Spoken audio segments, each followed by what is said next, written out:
Today's episode has been brought to you by Fairway Market. For more information, visit www.fairwaymarket.com. We talk about food, we talk about music, with musical dudes. Finger on the pulse, Snacky Tunes.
All right. Welcome to Snacky Tunes. We're your hosts, Greg and Darin Bresnitz. That was just Outlaws by Drop the Lime, who is returning to us 120 episodes later. Boom. Is that full circle? Can we do Drop or Luca? How do we want to do this today? Oh, yeah. I got my mouth full. Yeah, we've also honed the craft of asking people questions when they have their mouths full. Luca. Okay. Luca was our first guest back in August '09, before we even had a theme song. Before we had a pager. Before, yeah. We were trying to figure out when a good time would be to bring him back on, and with his record coming out tomorrow, it seemed like a good time. It's okay. Yeah. So, but first, we'd like to welcome John Woods from Nighthawk Cinema.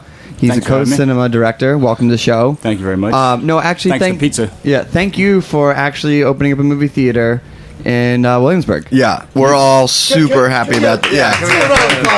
Thanks.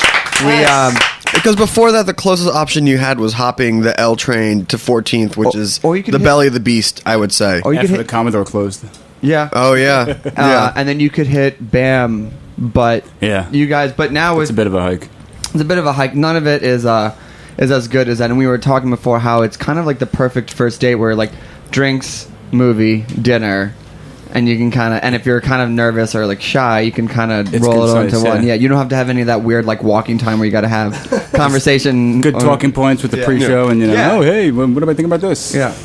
But before you opened up Nighthawk Cinema, you've been around New York, Williamsburg specifically, for a while, and many may recognize you as the co-founder of Real Life Video back in '97. Yeah. For those who weren't around for that, tell us about Real Life Video. Well, that was Joe Martin and myself. I was in a band called Hell No With at the time, and we toured a lot, and had to quit our jobs every time we went out traveling and stuff. And then basically, like, that was the whole genesis of it. We had recorded out here at Excello in like '95, and we used to go to this place, the Lizard Stale on South 4th, like the Citizens Arrest played there, Joe's previous band. So we had been coming out here a bunch, and it was cheap, and we used to call it Avenue E, Bedford Avenue, because it was everybody was getting pushed out of Manhattan with the rent and everything. So, and we just took our collective VHS collections and did it. Just built the shelves ourselves. Anybody who was ever in there could easily tell that it was not a very professional job with regards to the carpentry, but the movies are great. Now, could you just do that? You could just open up your own rental place? There was no laws about copyright or things like that? Just get a tax ID and, that's it. I mean, you're buying the movies, so that's how it works. You're buying, back then new releases were, $70, $80, so. Yeah, don't you remember like West Coast Video? They'd be like, buy it on VHS for $109. Yeah. Oh, right. That's what it was back then. And then that's when everything changed in 2000, when everything came out at $9.95 or $14.95, so nobody's renting anymore. Was that the writing on the wall?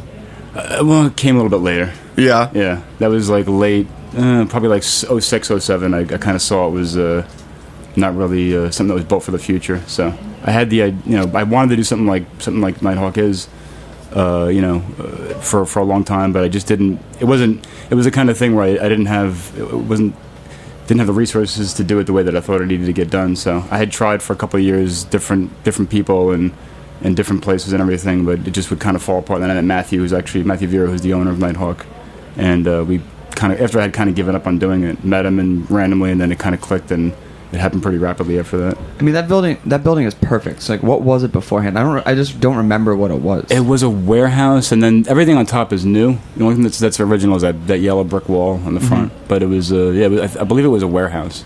Okay. Yeah, that was pretty like unpopulated area, like until recently. So you opened that, and then like how quickly did people respond to this? It took a while. I mean, people liked it, but I don't think some people didn't really get it at first. They're like, "Is this a movie theater?" That was really one of my main things, was that it had to be known as a movie. It is a movie theater. That's what drives everything. I mean, it's anybody where you make your money and stuff, but that's really what it needs to be known as, a movie theater that's film driven, and that's it. Like, not private dining or any of that stuff, just like a proper movie theater that happens to have alcohol and restaurant. Well, let's talk about the alcohol, because you guys went up against 80-year-old law. That had to be done. Do you want to tell people about that and like the process of how you went about overturning it? It was an old law, and we speculate it was just two different groups of people who owned theaters in New York back in the 30s that were, one was trying to put the Vinnie Boombots on the other one. So that this law, we saw the fax memo was written in pen at the bottom. It was a last minute thing. So. And the time felt like it was right to do it, and what was the law? What couldn't you do? You couldn't. It said specifically you couldn't have alcohol in a motion picture theater, like very, very specific. So, if you had a theater that had opera or plays, you're good. Which it still is like that. Always was like that. So it was a motion picture theater, which was like back then was vaudeville theaters showed movies, and I guess they felt like it was hurting their business. Who knows? Was it difficult to overturn? Yeah, it wasn't. Yeah, it wasn't a straight shot. But the lawyer that Matthew was working with recommended a lobbyist, and it was just the right time to do it, because you have other. They do it in New Jersey, they do it in Massachusetts, they do it in Connecticut. They've been doing it down south for years. Yeah, Alamo Draft House. Exactly, Alamo Draft House. That's it wasn't make or break, but it was pretty important to be able to do that, because it's why not. Well, I mean, you're only having people drinking before, and then they go in, and you're just kind of losing that. Exactly. And then some movies you really need to be a little bit tipsy. Yeah. Like which ones? Solaris. I remember I went to go see Lord of the Rings 2 without seeing the first one. Yeah. And I think 2 hours in, I'd been drinking steadily, and I was like, I have no idea what's going on. Yeah, I mean, but in Europe, it's always been that way. And I remember I met my wife in Berlin back in the 90s, and when I was on tour, and the theaters over there, you can all do it. So you'd see a movie that was maybe okay, but it's elevated if you if you're in the right frame of mind. Makes it more fun. And then how does it tie into like so you start off with just a few movies, and I've noticed like over the last 6 months or so you've really rolled out almost all day programming, especially on the weekends. Well, we're a new release theater, like first run, so we were committed to show say Moonrise Kingdom or Drive, whatever the new movie is at the time, new movies in this case, to show them at certain show times. So, and I really want to do a lot of repertory programming and more events and stuff. So, what the solution to that was we just started doing midnights and then brunch screenings. So that's we're not committed to show anything at that time. So brunch team put a theme in for the month. How do you pick your themes for brunch? And do people show up in Williamsburg for like a new movie? They really do. Yeah, I mean we were showing new releases at brunch, and it really wasn't. People really weren't responding. So just as an experiment, I programmed a month of like ones that I figured it's a good across the board. See if people are going to come out for it. And the first one happened to be Breakfast Club, and it was gangbusters. They add another shows to it. What did you guys serve food wise for it? Oh, just typical brunch stuff. We do that a lot. We have like a food or a drink special that's kind of curated or is inspired by the movie. But for that one, to just show that movie, it's like you can sit on your couch and watch it, or you can come to a theater and. It's fun. It's an event because a lot of times people are like, "Oh, I don't feel like getting up. I'll just go to the." Also, too, a lot of people haven't seen these movies projected, up on a big screen, and it's different experience seeing something that you've seen maybe 10, 15 times over the years. Seeing it up on a big screen is. And with a bunch of people and things like that. Totally, yeah. And what about the midnight ones? I'm assuming the midnight screenings are not as summery or poppy or as light. You can get a little more like hardcore with those. The ones people love is like anything horror, anything that's like kind of exploitation. That's that's the stuff that people. We just had Predator last weekend, and that was sellouts and everything too. So that's kind of stuff that's more fun, and that is more geared toward the people who take advantage of the alcohol freedom. The alcohol freedom. All right, we're other stuff too, We're gonna play a track, and then we're gonna come back. We're gonna talk about menu curation and movie selection, and we're gonna talk about the live jazz silent movie screenings that you guys do as well. Yeah. And also, can we talk about the those intros? Because I love getting to your theater early. Because those first 25 minutes, it's a whole part of the experience. So this is a track by a band called Indians who are out of Copenhagen called I Am Haunted. You're listening to Snacky Tunes. Stick around. We have Drop the Line live playing live in studio. Here we go.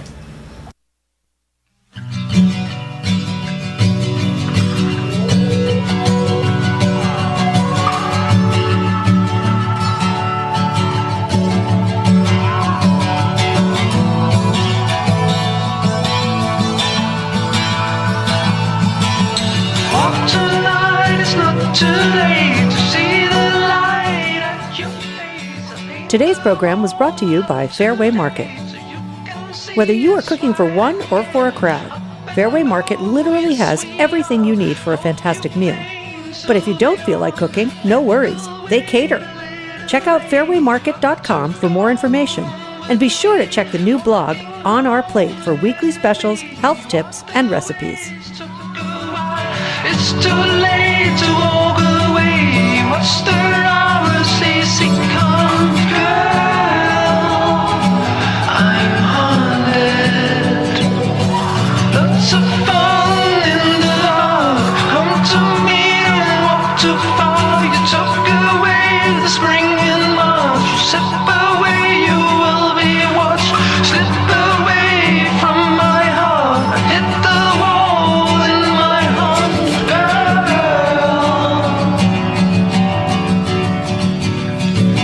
I'm haunted.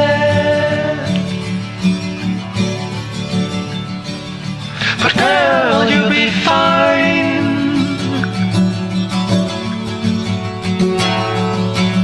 You probably stay out alright.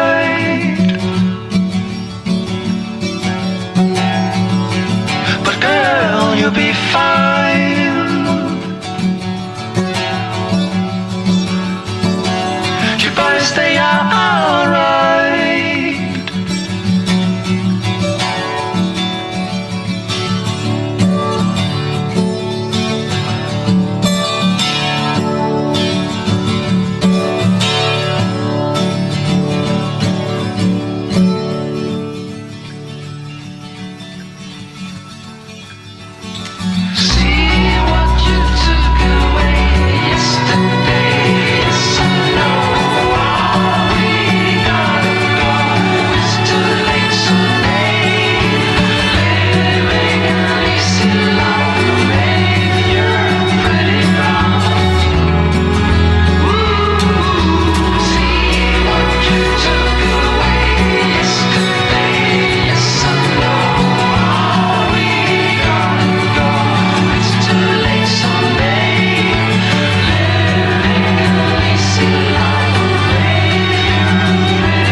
I really like that song. Yeah, it's like dreamy summer pop stuff. Yeah. Yeah. So I like my stuff a little bit more loud and in your face during the summer. it depends. I mean, if you're hungover, you're gonna just like throw on Japan Droids. Yeah, I mean, I'm always going to be throwing on Japan Droids this summer. We're here with John Woods, co-cinema director of Nighthawk Cinema, and we are talking food and movies and how awesome it is that you guys are just here in the neighborhood. So let's talk menu creation along with the new releases. Like, how much time do you need to give the chef heads up versus like when you know movies are coming down the line? If it's like a event screening, you have some time, but with the new stuff, sometimes it's kind of on the fly. You don't know what you're going to get because we have to wait sometimes, like a week after Manhattan gets it, or since we're still the new guys, so it's band might get it before we do. So we sometimes find out Monday, Friday, you have to get something, and then you have to get a drink and a.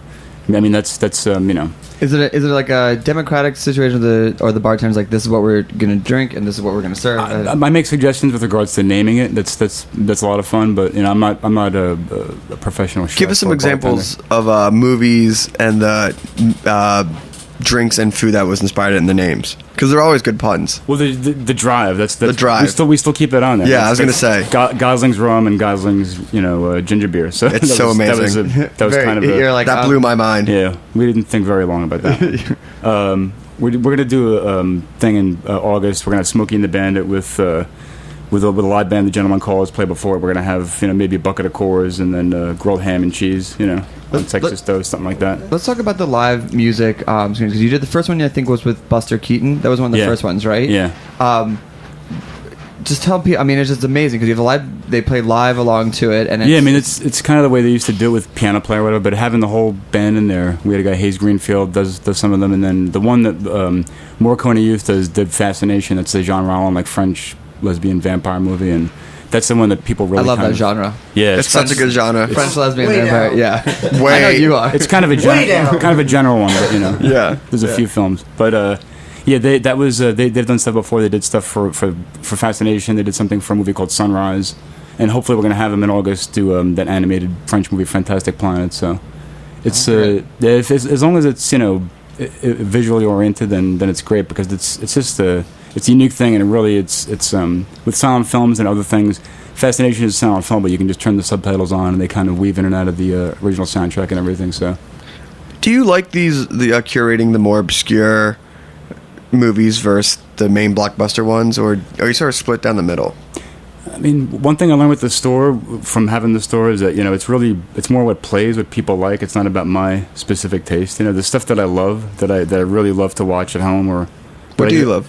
Like, I'm a huge fan of Joseph Strick, who's pretty, it's kind of obscure, but I know that you could play that stuff and it just wouldn't work at our place with, a lot of the more depressing documentaries I like, that's kind of like, you have to realize it's not really, can't be too academic, So. Do you find those similar themes with like music and even to extent food, where it's like there are these things that you love but you could never play? I think that's what you try to do. Is what you see with the video store is you show somebody, somebody's like, I can't watch subtitles, or I can't watch foreign films, and then all right, give me 6 months with you, and you can kind of sit there and soften them up, and show them things that kind of be a little bit of a gateway, and then how do you gateway into subtitles? Day for Night's a good start. That's the Truffaut one. Okay. That version of that's about filmmaking, so that's a good thing. And there's ones like The Final Combat. It's Luc Besson's first feature. The guy did The Fifth Element. That has no dialogue, but it's that's one to start off with. It's kind of like learn how to look at the film and not really sit there and like worry about reading all the time. You could still get it, and you get better at reading subtitles as it goes on. Breathless is a good one. That's the Jean-Luc Godard one. And, Love Breathless. Yeah, that's all good stuff. Easy on the eyes. Yeah, it's such a beautiful film. All around. Great soundtrack, and then a few months later you can transition into watching something like Merchant of the Four Seasons, like Fassbender, or something that's more challenging in his foreign language and everything. Big words. Yeah, but again too, it's like I love Lethal Weapon. I love it's all good. Do you ever tell them like just turn on like English film with English subtitles just to kind of start like the practice? Well, to see where they make mistakes and phrase it wrong. But then like Trainspotting or Naked, you might need the English subtitles. Yeah. Let's talk about the menu there. That's all the time, because I really like what you guys have on there, and I think you have. Who designed it? Who's your chef? I see you use Empire Mayo and other local products. Yeah, we started out with one chef, Saul Bolton, who's kind of got us started and everything. But we don't. He's not with us anymore. But basically it's like, yeah, that's kind of like, we have the staples and everything, but they're really creative with with doing different things and keeping it fresh and stuff like that. So What's your perfect pairing? What movie is out now, and what would you have at your own theater?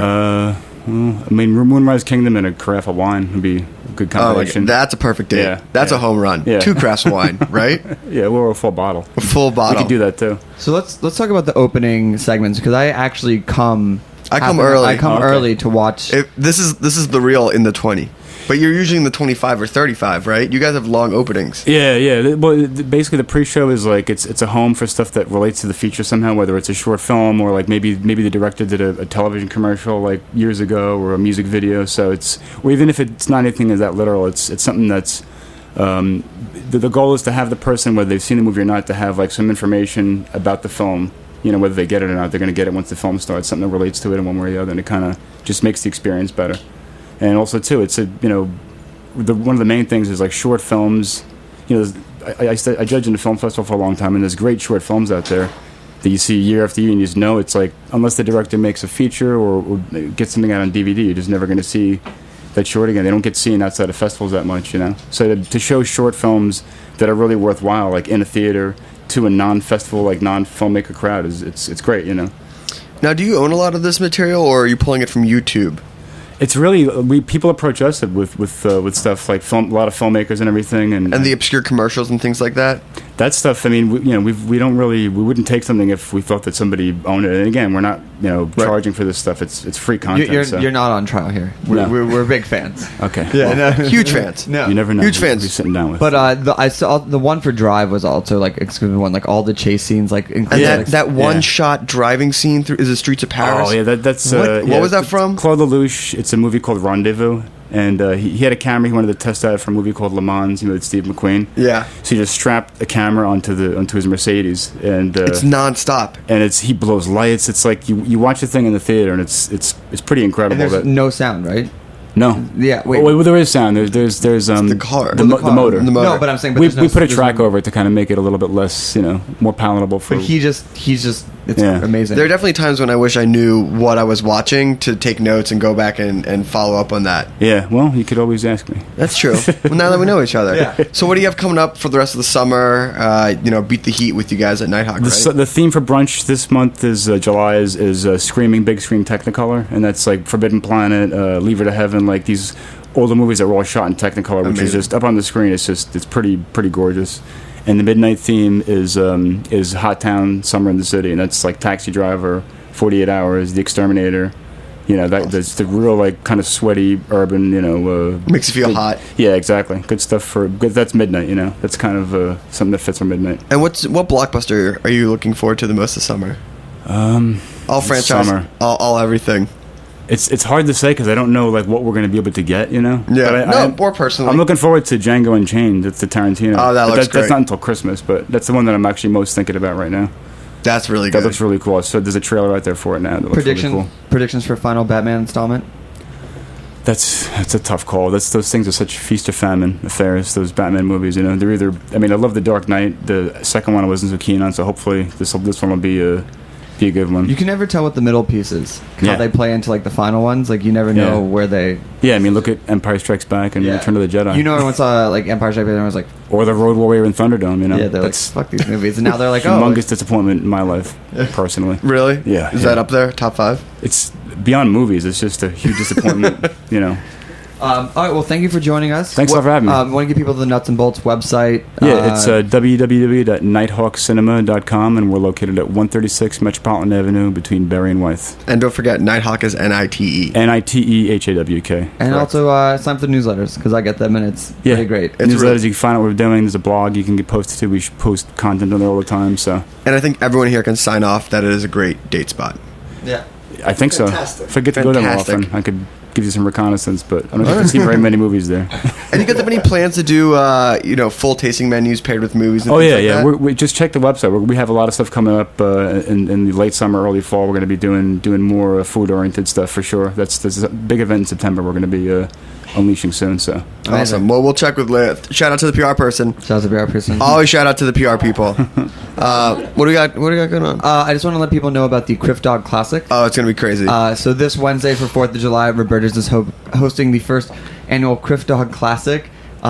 It's a multiple fair eating contest featuring none other than Kobayashi, who was who I heard now is ripped.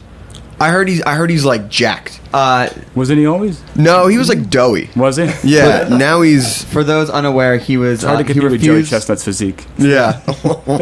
He refused to enter the International Competitive Eating concentration, so he was banned from Nathan's. I heard he wouldn't sign an exclusive He contract. wouldn't sign because the man wants to Yeah. eat where he wants to eat. Yeah. So I can respect that. last year he was on, I think, the roof of Berry Park doing his own, but now it's become rolled into the no hot dog bun, pun intended, the Criff Dog Classic, and you can get tickets still. The password for discount is Bushwick.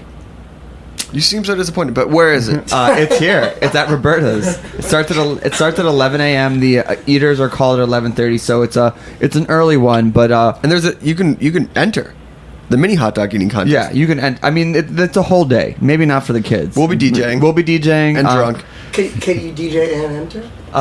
Yeah. Ones and twos and hot dogs. The ringer. They didn't Yeah. call them the platters that matter if you can't eat off of them, right? Wow. All right, music break. Yeah. Okay, so we are gonna play a couple songs. I always love playing this song when it turns summer, even though I totally missed it. It's called by Matt Pond, PA, called "Summer's Coming," and then off the new Purity record, "Fine Shrine," and then we got "Drop the Lime" live, full live this time. Last time he played like a minute on the guitar. Like, hear me, yeah. But Which was our unknown prelude to having live bands on here. yeah. It was we call that foreshadowing in the biz. So here we go, and we'll be back live on Snacky Tunes.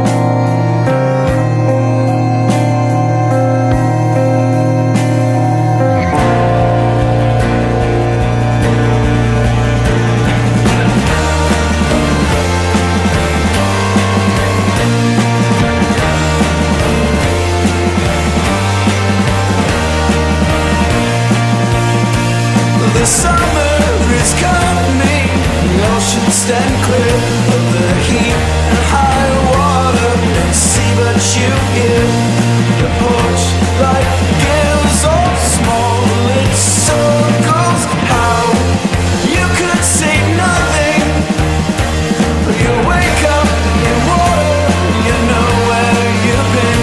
You can turn the lights of the day, begins all the warm refusals, blind assumptions. How this could be something.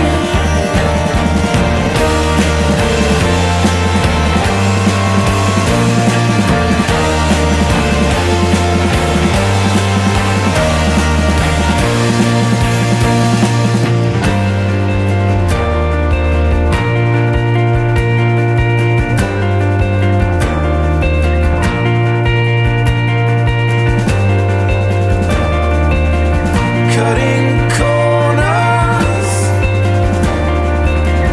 with their faces. You know better than to say it. All we are is friends. You know that all we are is friends. Good luck, yeah, all we are is friends. I'll be happy right here to say that you win.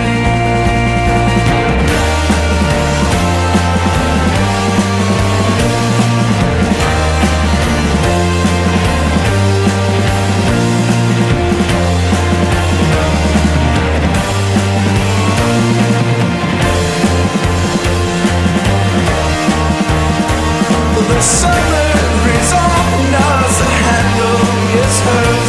Far out past the fences, and no more kind words. For seasoned swimmers, old beginners, no, this is not something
splitting threads of thunder over me. Listen closely, closely to the floor, emitting all its graces through the pores. You make a fine shrine in me. You build a fine shrine in me.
All right, we are passing out beers, and It's got louder. Beers came in and Infinite got louder. Yeah.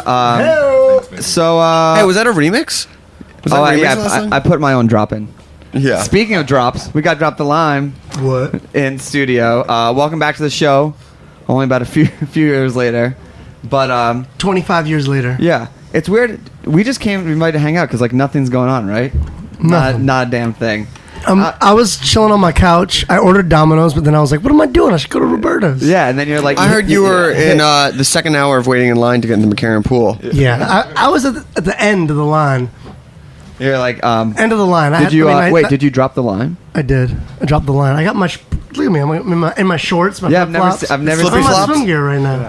Some floaties? I've never seen black floaties before. Black floaties, man. One of a kind. Yeah. T on one side, D on the other. They're great. Order them for your kids. Trouble and bass floaties. Yeah. Patrick, write this down. I get 10%. Yeah. 10%. I'll give you 10 points off the other. So let's talk about it. Tomorrow, record comes out.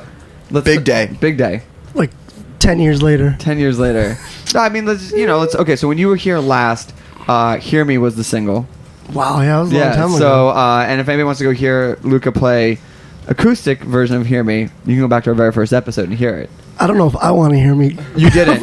You didn't, because when I sent it to you, I was like, what do you think about... You're like, this is not going on the comp. You're like, no fucking way, dude. Your the official PR tag was like, it's past its cycle, and I was like, oh, I'm sure that's what it is. I know. Yeah. You can hear me. Yeah, so that's going. No, just keep setting yourself up.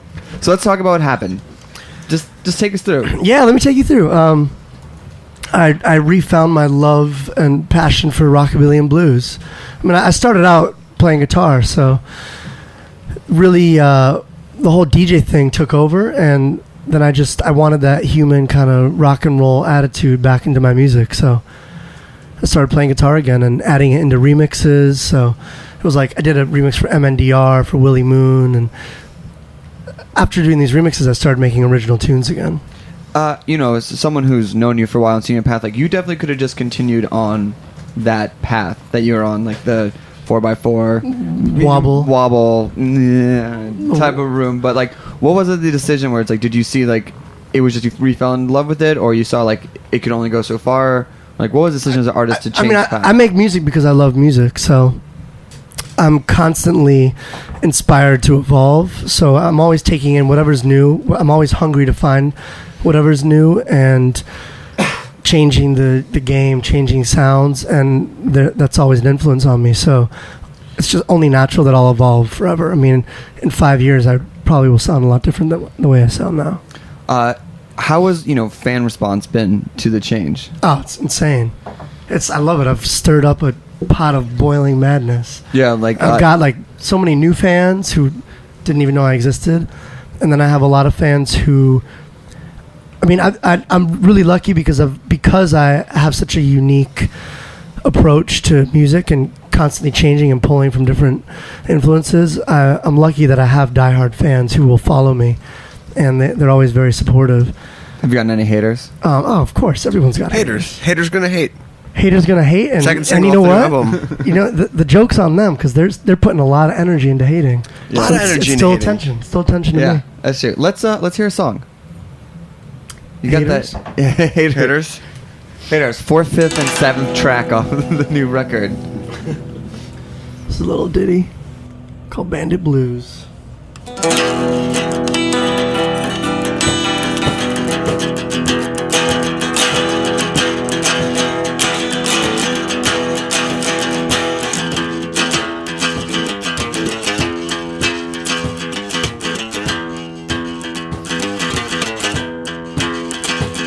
You got a cold heart, baby, and I was ready to burn all of your love into the urn.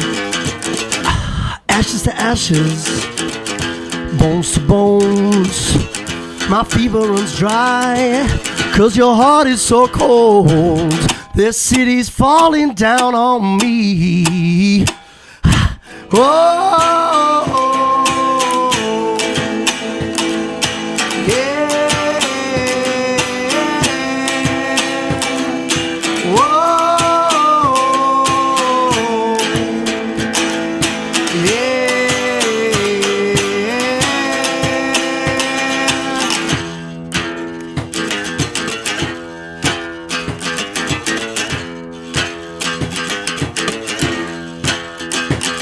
I'll kiss, I'll cut, I do not tell. And when they lie, I'll shine the shells. I sip my whiskey to the bullet teeth. I sold my soul and I kept the receipt.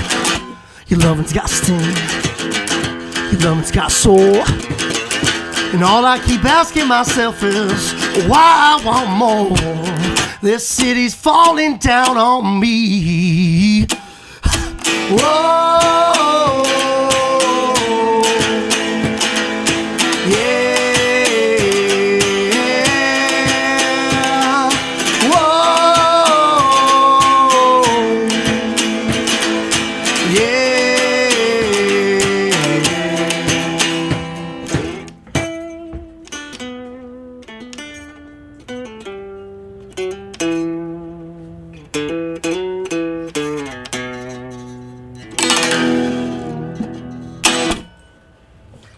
Woo! Woo! Woo! How much did you sell your soul for? I kept the receipt, but I actually lost it. It's filed somewhere. Fire that intern. Businessman. So, how do you make when you're writing the new songs, figure out like what stays, real and what becomes electronic? Yeah, everything, especially on the album, everything is written on guitar first, and then I added beats in. Basically, I would write the song, record myself, and then remix myself. So I'd be like chopping my voice up, and I'd take a remix approach, and then that's what made it electronic. Got it. And how did the dance with Ultra go? How did it go down? Yeah.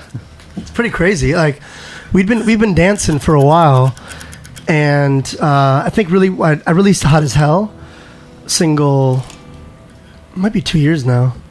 On Ministry of Sound, and Ultra found out about me through that, and they wanted to license it in US, and I didn't even think about doing a full length as Drop the Lime, but Waxman and Patrick Moxie at Ultra were like, all right, so we're gonna do this 4-album deal, and I was like, what? What? You're like, of course. Yeah. Oh, okay, cool. Yeah, let's do it. And just Trouble and Bass get the imprint on it, or is it? I mean, yeah, we work very hand in hand together, and Ultra's very supportive of the whole branding of Trouble and Bass, and the fact that the whole lifestyle and attitude that I've created with the whole crew of Trouble and Bass in our parties, they really help keep that and maintain that, because they know that it's a part of Drop the Lime. That's amazing. So now you switch from being a one-man DJ act to having a band. A band. A band. Yeah, it's crazy. People got to wake up. You got drummers, bass players. Who's playing drums with you? Or We who's got playing? we got DQ, Lil Tuna over here. What's it Yeah, like? if you heard those harmonies, we heard Lil them. Tuna. What's it like being on the road with? I mean, you've always been on the road with Trouble and Bass Family, but I know that you've done stretches by yourself. But Yeah. But now you have a crew. Is that a lot of fun? Yeah, it's so much fun. I mean, it's like having a whole team with you makes it more of an adventure. And you know, when you tour a lot alone, all the adventures and crazy stories are only experienced by yourself. So it's easy to lose those memories. But if you have a whole team and family with you, then it's much easier to remember these moments. Especially when you can't remember them.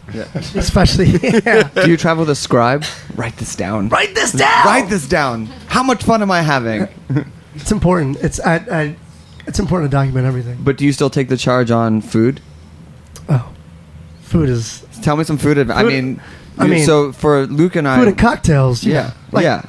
Well, where Luke and I first met was on the side of a road in L.A. I picked him up from the airport to do a Colt 45 Vice tour, and we got in the car, and it was the only one where it was just one other guy, and I was like, okay, I just got to ask you, like, are you the type of guy that likes to like sleep in and like not do stuff, or are you the type of guy that like get up early to go get breakfast? And you're like, oh, I'm the type of guy that likes to get up early and go breakfast, and we pretty much spent the entire time eating. We smashed it. It's a extremely memorable tour. Yeah.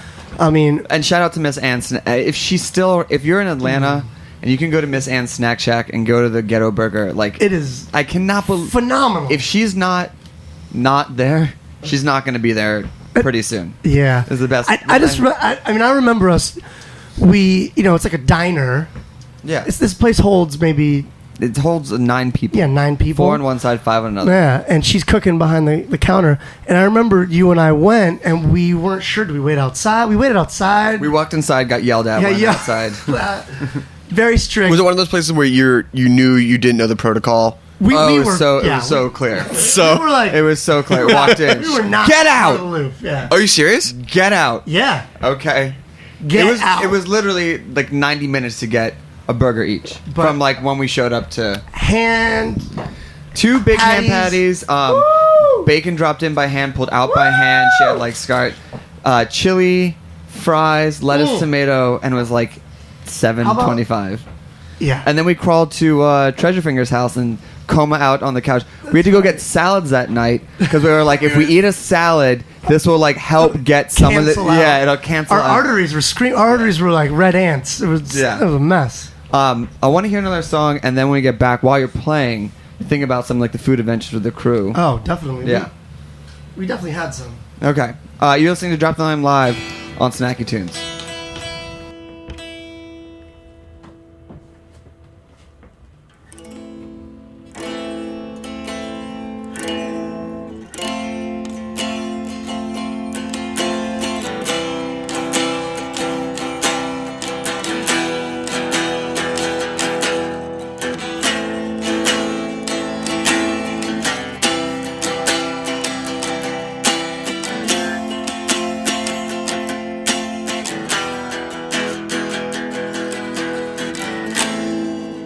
I've seen the devil in the devil's eyes.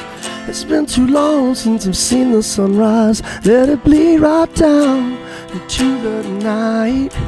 I've seen the devil in the devil's eyes. I've seen the darkness and the darkness arise. I've seen the darkness and the darkness arise. Let it bleed right down into the light. I've seen the devil in the devil's eyes.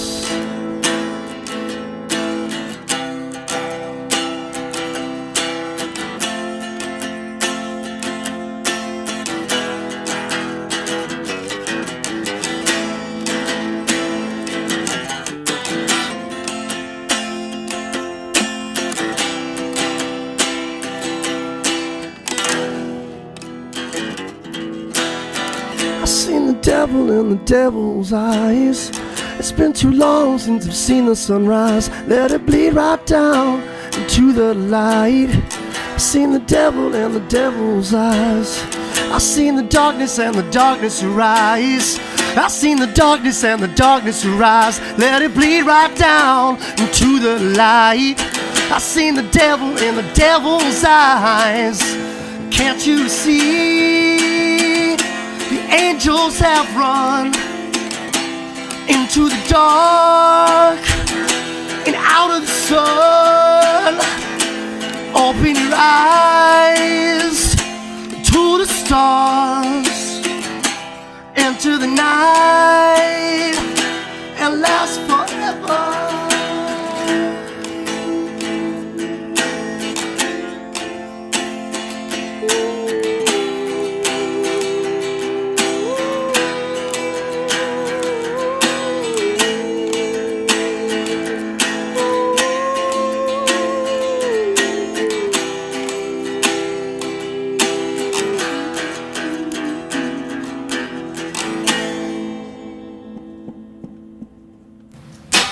Woo. Woo. Do you rework a lot of your old songs to be played live with the new show? Yeah, like especially Devil's Eyes right there. It's been like 10 versions of that. And about a dozen remixes. We've done like honky tonk versions, country. But that's fun though. It's a lot of fun. I mean, especially Devil's Eyes. It's been with me for like 5 years, and it started out as something that I would sing just over my DJ sets, and evolved over time. And on the album that's coming out tomorrow, there's a new version of it as well. Let's talk about the album for a second. Give us a rundown. What can we expect? Yeah, it's a combination of my love for electronic music, my love for bass, combined with my love for rock and roll, and basically like Western kind of bandit outlaw music. So very Ennio Morricone influenced.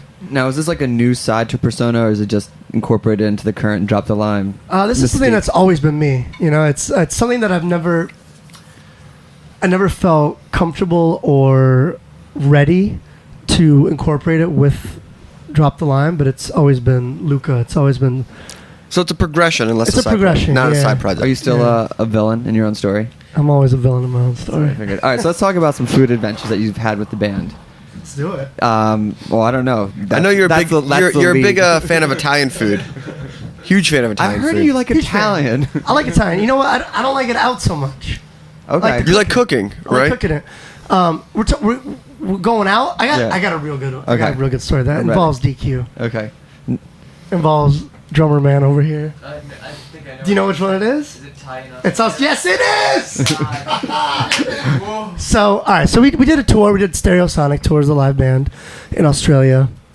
We're talking wild times. It's Australia. We got LMFAO as the headliner. It's Right. It's we're party rocking. We're getting down. We're some wiggle, wiggle, wiggle. We're doing it. We're doing our thing. There's this Thai spot in Sydney. Remember the name? Like spicy Thai or something. It's called something crazy. Yeah, like something really simple. I think it's spicy Thai. Let's call it Spicy Thai. Okay. I think it is. But, Wait, no, it is. It's spicy. Yeah. I am Spice. Shout out to Sydney and I am Spice. Yeah, we got there. Shut up. Yeah. So yeah. Where's the scribe? They should have had this written down. Yeah, written down. Scribe. Scribe. Oh, he's eating pizza. He's too busy eating pizza right now. Yeah. So we went there. It's small. It's a really small spot, but delicious. Everyone's you gotta go to Spice. Oh man, yeah, listen, bro, you gotta go to Spice. Okay, so we go, and we're like, yeah, get spicy. Let's get spicy. Well, DQ, aka Little Tuna. Shit was spicy. He was sweating, burning his face. We're getting down. We're eating good food, and Spice I am. Spice I am. Scribe. Scribe came. I'm putting in my resume. I'm going on tour. It was delicious, but shit was so spicy. And can we say that? Yeah. And the waitress even comes over and starts laughing at him, cracking up at him. You okay? Like, yeah, fun. Beads of sweat, but delicious food. Coffee in Sydney is also amazing. Yeah, I have definitely heard that. Wait a second. Was the how long did it last? Like this? Were you just? No, it was bad. Way past the dinner. Yeah, it's like that kind of. It like starts here in the chest and just kind of like comes out and up. Yeah, and then where does it end up? Yeah, seriously. Let's just ask. How terrible was the next day? Yeah, the next day it's Fire welcome me. fire. Two Twin Peak references. Fire sit with me is more like it. I had to. Sorry. And when you cook, what do you cook at home? What's your Italian specialty? All right. Well, And who taught you how to cook? my father. My father always cooked. He every night. That's his way of, his creative affection is the cooking. So every night it was like, no matter what, we're eating at home and he's cooking. I'd say one of my favorite dishes is really simple, but amatriciana. So it's you take like guanciale, like pancetta, but the real deal. From the ear. Cheek. Exactly, the pork cheek. And a little bit of onions, tomato. He actually used to do it also with anchovy in the tomato sauce, and it was And have you delicious. Do you cook for Dad now? Does he give you tips? I have. I cooked for him on his birthday, and it was a huge failure. Really?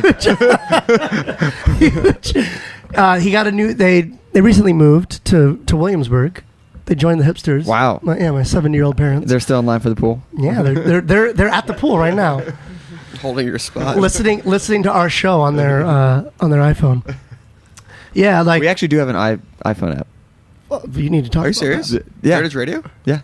Cool. Just talked about it. Download it. Moving on. Moving on. Moving on. Cooking. Yeah, well, they got this beautiful, huge Weber grill. Fantastic, you know. And I thought it'd be great. Pops, I got you. I'm gonna barbecue some fish. Right. That's where it went wrong. Yeah. Was the fish? Fish. Was the fish? Oh, I'm gonna barbecue some fish. Yeah. And no, it was like falling inside the grill. The salmon was raw. It was no. Yeah. You got to get one of those shrimp. You got to get the fish cooker thing. I don't know. You guys know. I don't know or what just I'm doing. or really simple, it's just tinfoil on top of. I should have called you up. Yeah. Next time. So I got one last question before one more song, and it's just like a ... and it just goes curses.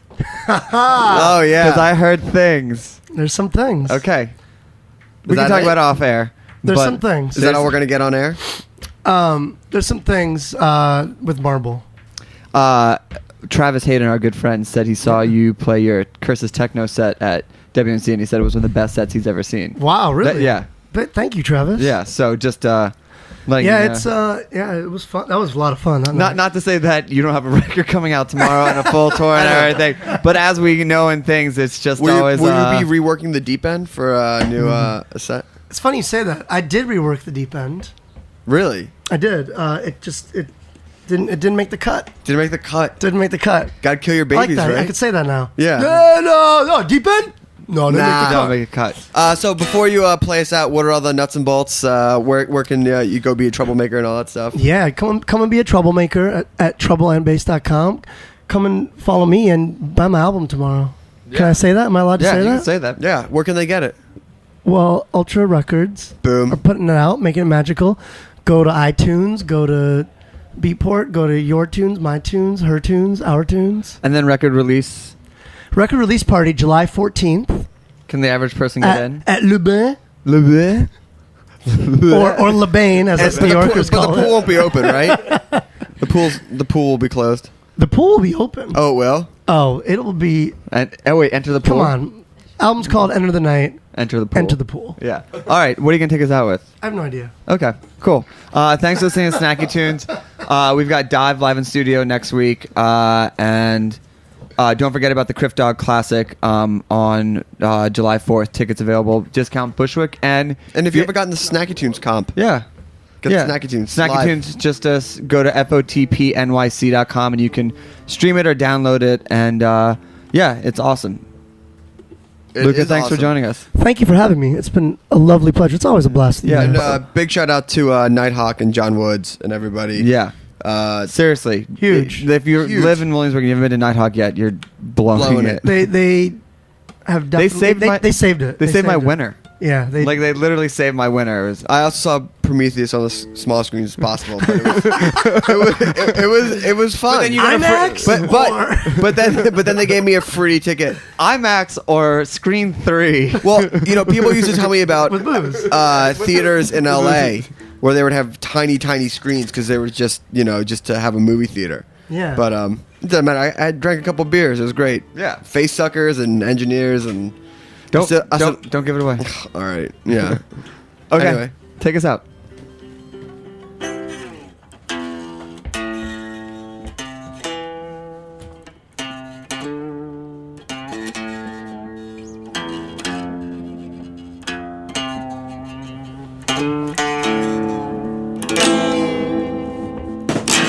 Deep down south in the Dixie streets, shaking to the rolling sun.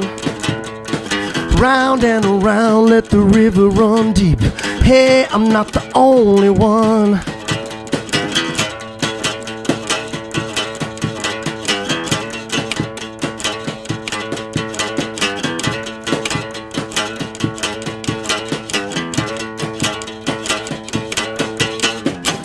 Heat wave on a reverend keep, stomping like your feet on fire. Hot red voodoo come rolling through the streets, let the moon open up the sky.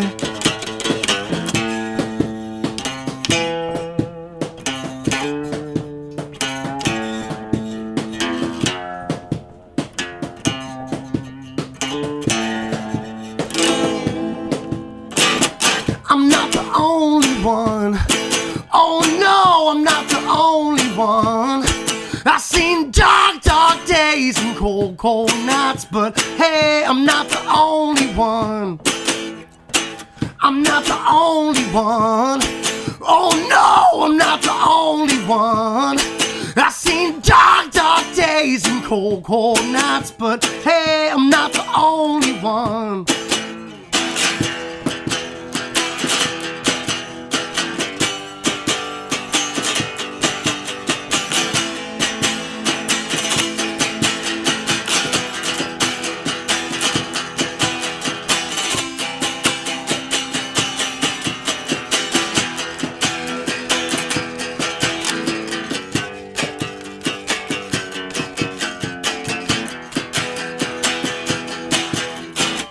I'm not the only one. Oh no, I'm not the only one. I've seen dark, dark days and cold, cold nights, but hey, I'm not the only one. Thanks for listening to this program on heritageradionetwork.org. You can find all of our programs archived on our website or by searching iTunes for Heritage Radio Network. You can find us on Facebook or follow us on Twitter at heritage_radio. You can email us at info@heritageradionetwork.org. Heritage Radio Network is a non-profit organization. To donate and become a member, visit our website. Thanks for listening.